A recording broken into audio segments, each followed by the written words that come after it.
திமுகவை வீழ்த்த வியூகம், விஜயுடன் நடந்த டீலிங், செம்ம தேர்தல் ஸ்கெட்ச்.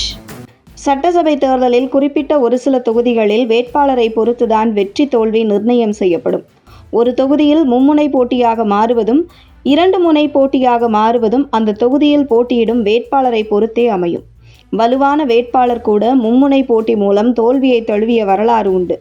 இந்த சட்டசபை தேர்தலில் தவேக தலைவர் விஜய் பெரம்பூர் தொகுதியில் போட்டியிடுவதாக அறிவிக்கப்பட்டுள்ளதால் அந்த தொகுதி தற்போது மிகுந்த கவனத்தை ஈர்த்த நட்சத்திர தொகுதியாக மாறியுள்ளது. நகர்ப்புற தன்மை அதிகமாக கொண்ட இந்த தொகுதியில் இளைஞர்கள், சிறுபான்மை சமூகத்தினர் மற்றும் தலித் சமூகத்தைச் சேர்ந்த வாக்காளர்கள் அதிக அளவில் வசித்து வருவது குறிப்பிடத்தக்கது. இந்த நிலையில் தமிழக வெற்றிக் கழக தலைவர் விஜய் போட்டியிடும் பெரம்பூர் தொகுதி தற்பொழுது நட்சத்திர தொகுதியாக உருவெடுத்திருக்கிறது.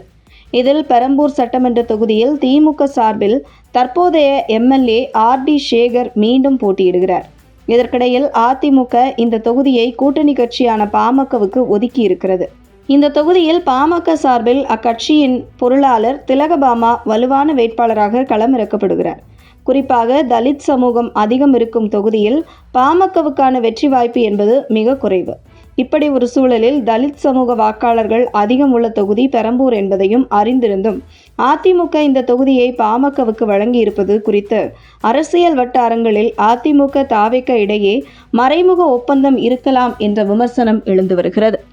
இந்த தொகுதியில் நேரடியாக அதிமுக போட்டியிட்டு வலுவான வேட்பாளரை களமிறக்கினால் அது மும்முனை போட்டியாக உருவெடுத்து திமுக வெற்றி பெறுவதற்கு வாய்ப்புகள் உண்டு.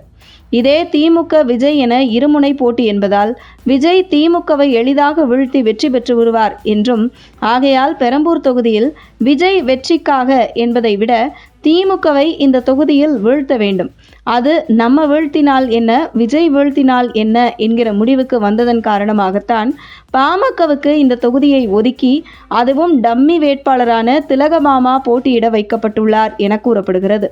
நாடார் சமூகத்தைச் சேர்ந்த திலகபாமா திண்டுக்கல் மாவட்டத்தைச் சேர்ந்தவர்.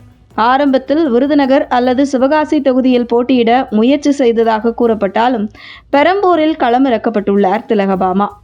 மேலும் 2021ஆம் ஆண்டு சட்டமன்ற தேர்தலில் ஆத்தூர் தொகுதியில் திமுகவின் ஐ. பெரியசாமியை எதிர்த்து திலகபாமா போட்டியிட்டார்.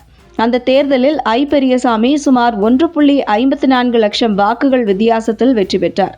திலகபாமாவால் 30,000 வாக்குகளையும் பெற முடியாமல் டெபாசிட் கூட இழந்திருந்தார். இத்தகைய சூழ்நிலையில் மீண்டும் ஒரு புதிய தொகுதியாக இருக்கும் பெரம்பூரில் அவரை போட்டியிடச் செய்திருப்பது அரசியல் வட்டாரங்களில் கவனத்தை ஈர்த்துள்ளது. கடந்த தேர்தலில் பெரம்பூர் தொகுதியில் போட்டியிட்ட திமுக வேட்பாளர் ஆர்.டி. சேகர் சுமார் 55,000 வாக்குகள் வித்தியாசத்தில் வெற்றி பெற்றார்.